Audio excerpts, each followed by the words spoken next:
بسم الله الرحمن الرحيم. الحمد لله رب العالمين الرحمن الرحيم مالك يوم الدين.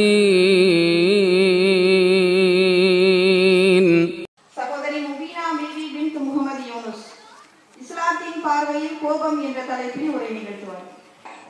செய்திகளில் உண்மையானது அல்லாஹ்வுடைய வேதமாகும். வழிகாட்டுதல்களில் மிகவும் சிறந்தது முஹம்மது நபி ஸல்லல்லாஹு அலைஹி வஸல்லம் அவர்களுடைய வழிகாட்டுதலாகும். காரியங்களில் தீயது மார்க்கம் என்ற பெயரால் புதிதாக உருவாக்கப்படக்கூடியவையாகும். இவ்வாறு புதிதாக உருவாக்கப்படக்கூடிய ஒவ்வொன்றும் பிதஅத் ஆகும். இன்னும் ஒவ்வொரு பிதஅத்தும் வழிகேடாகும். இன்னும் ஒவ்வொரு வழிகேடும் நம்மை நரகத்தில் கொண்டு சேர்க்கும் என்று எச்சரித்தவளாய் எனது உரையை ஆரம்பம் செய்கிறேன். அல்ஹம்துலில்லாஹ். உங்கள் முன் நான் பேசி எடுத்துக்கொண்ட தலைப்பு இஸ்லாத்தின் பார்வையில் கோபம். அல்லாஹ் ரப்பல் ஆலமீன் இந்த உலகத்துல ஏராளமான படைப்பினங்களை படைச்சிருக்கிறான். அந்த படைப்பினங்களிலேயே மிக சிறந்த படைப்பாக மனிதனை ஏற்படுத்தியிருக்கான்.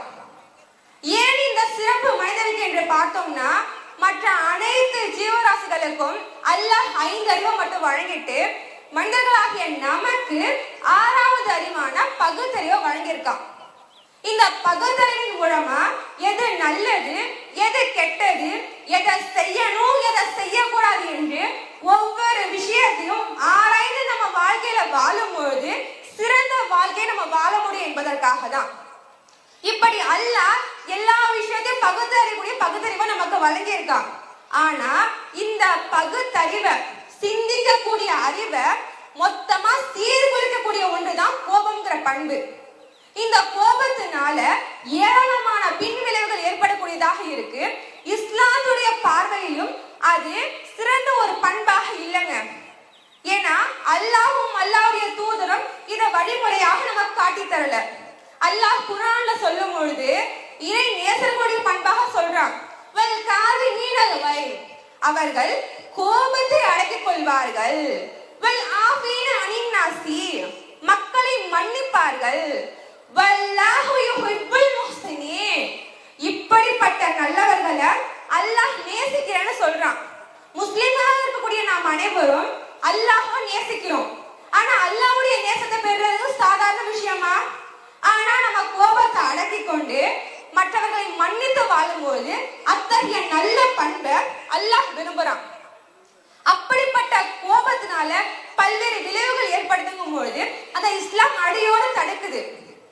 ஏன்னா நம்முடைய வாழ்க்கையில் நடக்கக்கூடிய பல்வேறு சமூக தீமைகளுக்கு இந்த கோபம் தான் அடிப்படை காரணமாக இருக்கு, ஆரம்ப புள்ளியாக இருக்கு. இந்த சமூகத்துல நடக்கிற வெட்டு, குத்து, கொலை, குரோதம், பழிவாங்குற எண்ணம், இது எல்லாத்துக்கும் ஆரம்பமா என்ன இருக்குன்னா இந்த கோபமாக தான் இருக்கு. இந்த கோபத்தின் காரணத்தினால சிறைச்சாலை சென்ற பலரும் இருக்கிறாங்க.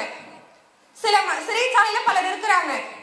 சிலர் ஒரு பிளான் பண்ணி, ஒரு ப்ளூ பிரிண்ட் போட்டு, ஒரு தப்ப பண்ணி அதுல மாட்டி சிறைச்சாலை சென்ற சிலர் இருக்கும்போது, அதே சமயம் ஒரு கோபத்தின் காரணமாக, அதீத கோபத்தின் காரணமாக ஆக்ரோஷப்பட்டு ஒரு தவறு செஞ்சு சிறைச்சாலை சென்ற சிலரும் இருக்கிறாங்க. ஒரு உண்மை சம்பவம் அருகாமையில உள்ள ஒரு இடத்துல நடந்ததுதான். நம்ம நெல்லை மாவட்டத்துல பாளையங்கோட்டையில ஒரு 8ஆம் வகுப்பு மாணவன் ஒரு செய்த செயல். அந்த மாணவன் தன்னுடன் படிக்கக்கூடிய சக மாணவனை அருவாளால வெட்டியிருக்கான். என்னதான் காரணம்னு பார்த்தோம்னா, 2 பேரும் பக்கத்துல உட்கார்ந்த நண்பர்கள், க்ளோஸ் ஃப்ரெண்ட்ஸ். 2 பேரும் நடுவில் ஒரு பேனா பென்சில் தகராறு ஏற்பட்டிருக்கு. அந்த பிரச்சனையில அடிதடி வாக்குவாதமாகி 2 பேருக்குள்ள கோபம் ரொம்ப அதிகமா இருக்கு. ஆசிரியர் இருவரை பிரித்து உட்கார வைக்கிறாங்க. அப்பயும் அந்த சிறுவனுக்குள்ள உள்ள கோபம் குறையல. அந்த கோபத்தின் விளைவாக என்ன நடக்குதுன்னா, ஒரு நாள் அந்த சிறுவன் ஸ்கூலுக்கு வரும்போது பேக்ல அருவாளை வச்சு எடுத்துட்டு வரான். எடுத்துட்டு வந்தவன் தன் கூட இருந்த பக்கத்துல உட்கார க்ளோஸ் ஃப்ரெண்ட அருவாளால வெட்டி இருக்கான். காரணம் என்ன? அந்த ஒரு கோபம். இப்படி பல்வேறு சமூக தீமைகளுக்கு கோபம் ஆரம்ப புள்ளியா இருக்கு. இன்னும் உறவுகளை துண்டிச்சு வாழத பாக்குறோமா இல்லையா? இஸ்லாமிய மார்க்கம் உறவுகளை துண்டிச்சு வாழ நமக்கு சொல்லி கொடுக்குதா? உறவுகளை இணைத்து வாழுங்க, உறவுகளை துண்டிக்க சொல்லுது. ஆனா பலர் இன்று உறவுகளை துண்டிச்சு வாழத பாக்குறோம். அதையும் பெருமையா வேற சொல்லிக்கிறாங்க. 2 குடும்பத்தினர் ரொம்ப நாளா பேசாம இருப்பாங்க.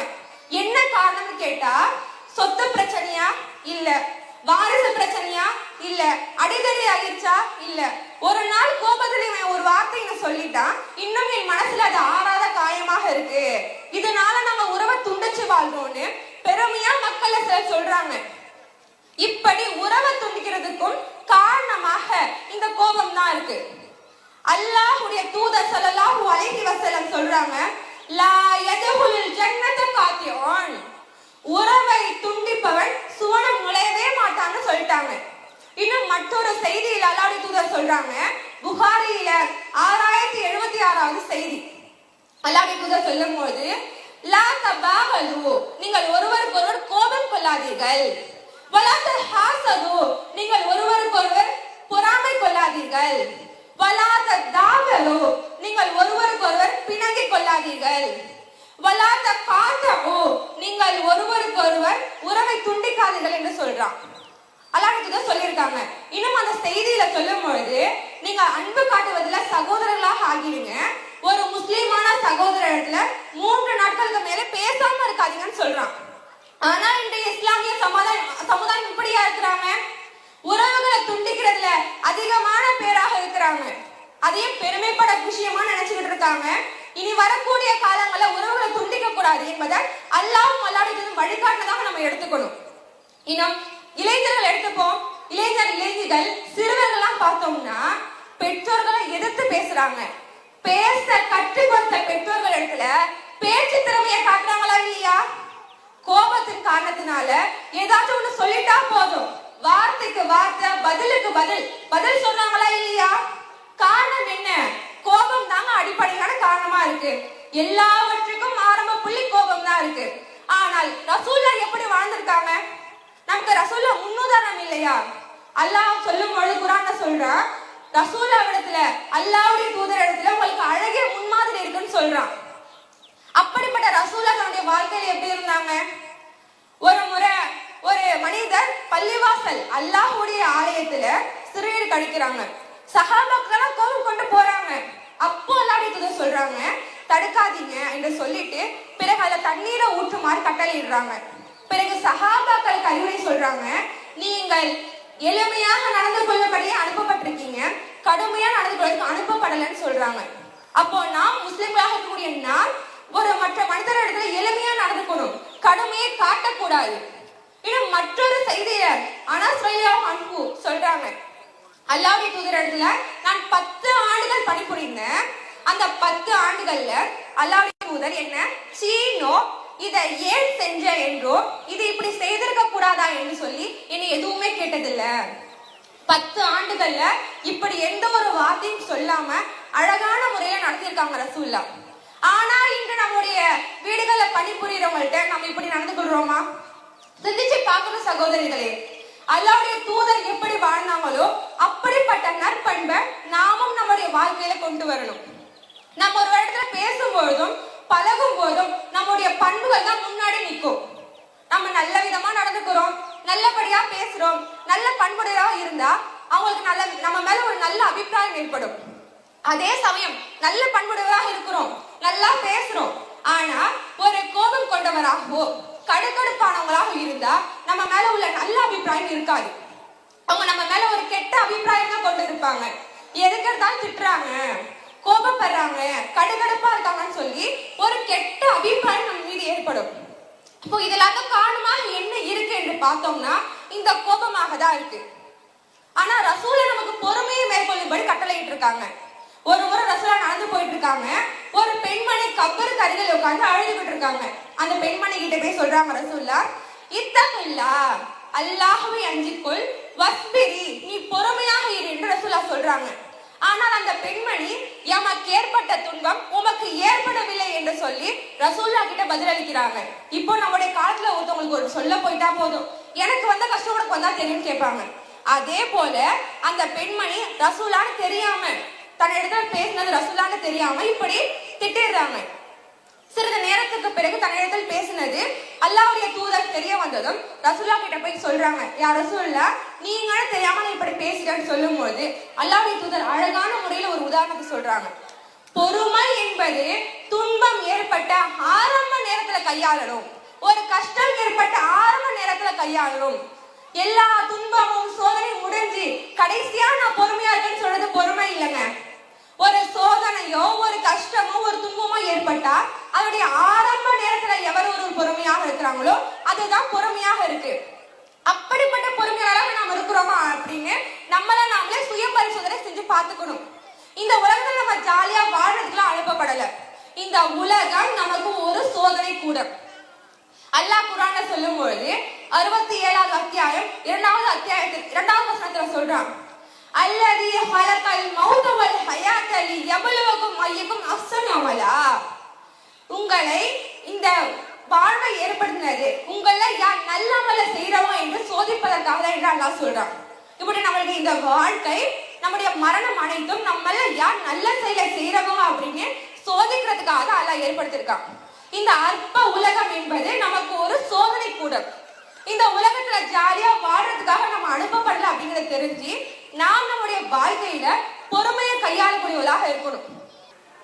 ஒரு மனிதர் அல்லாஹ்வுடைய தூதர் ஸல்லல்லாஹு அலைஹி வஸல்லம் அவர்களிடத்துல, யா ரசூலுல்லாஹ், அல்லாஹ்வுடைய தூதரே எனக்கு ஒரு அறிவுரை சொல்லுங்க என்று கேட்கிறாங்க.